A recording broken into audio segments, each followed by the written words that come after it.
पकड़ लिया। मैं तो सबसे पहले पूजनीय महाराज जी को धन्यवाद देता हूं कि उन्होंने फिल्म उद्योग को जितना सराहा है, फिल्म कलाकारों को, फिल्म के निर्देशक को, निर्माताओं को उन्होंने जितना हिम्मत दिया है शायद ही कोई दे सकता है। क्योंकि पूजनीय महाराज जी ने एक बात कह के हर बात का जवाब दे दिया कि कलाकार जो है, कला जो है वो ईश्वर का वरदान है। इस तरह का भाव पूजनीय महाराज जी अपने मन में रखते हैं। और उन्होंने ये भी कहा कि भगवान राम पे भी कलंक लगाया गया, उंगली उठाई गई, तो कहीं पे इस तरह की चीज़ें बायकाट जो ट्रेंड चलता है उससे हम लोगों को परेशान होने की आवश्यकता नहीं है। जब हमारे पूजनीय मुख्यमंत्री योगी आदित्यनाथ जी के दिल में हमारी इंडस्ट्री के लिए इतनी अच्छी भावना है, उन्होंने कहा कि फिल्में सिर्फ मनोरंजन नहीं करती बल्कि समाज को नया दिशा भी देने का काम करती है।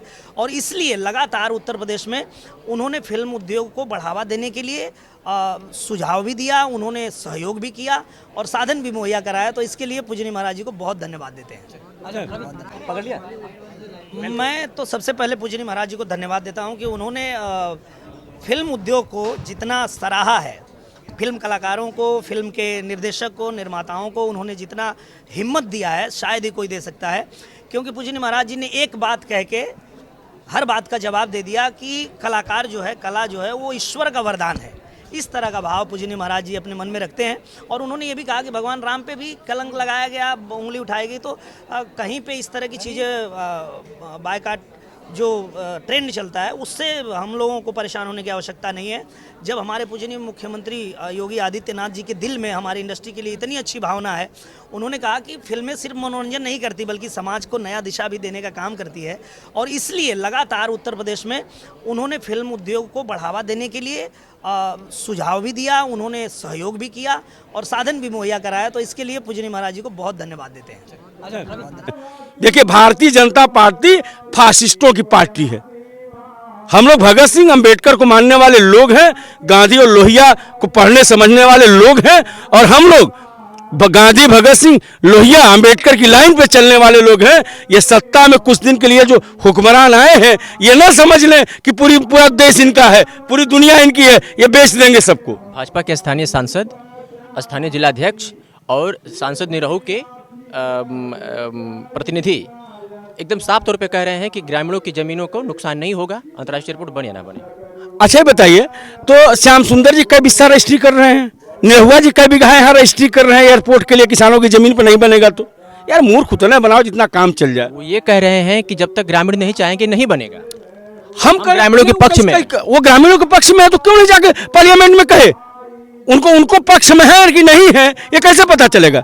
आए सांसद किसी गांव में किसी घर गए, किसी एक किसान से मिले सांसद या उसके प्रतिनिधि? सांसद किसी के घर गए, किसी किसान से वार्ता किए? सांसद तो जमीन की दलाली करते हैं।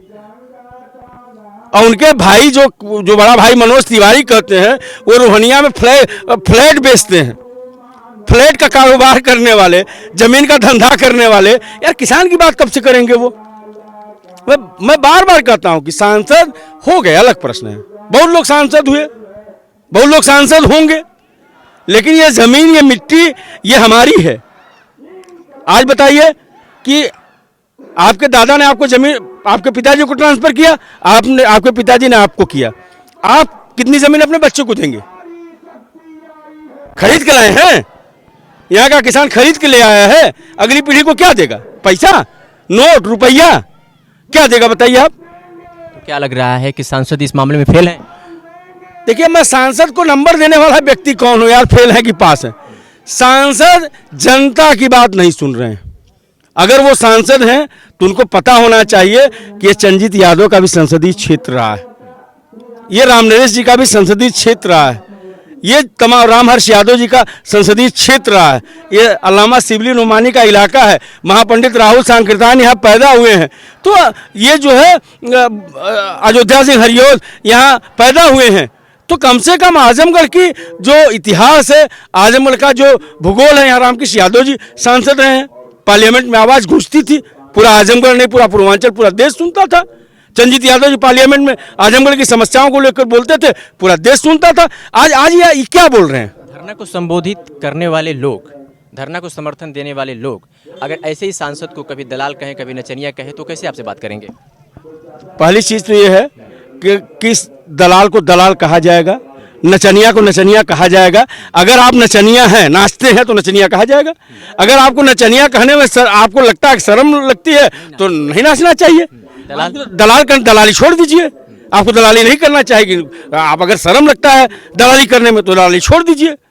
हम लोग तो दलाली नहीं करते हैं, सीना चौड़ा कर कहते हैं कि दलाल नहीं है। क्या वीरेंद्र यादव सांसद निर्वोध कुछ कहना चाहेंगे हमारे चैनल के माध्यम से? भैया वो किसी कहने लायक है नहीं। पहली चीज वो कहने सुनने लायक का कोई बात नहीं, उनसे मैं कुछ नहीं कहना चाहता हूँ। कैसे आपने सांसद बना दिया उनको? देखिए हमने नहीं बनाया, मैं तो लालगंज लोकसभा क्षेत्र में मेरा घर है और मैं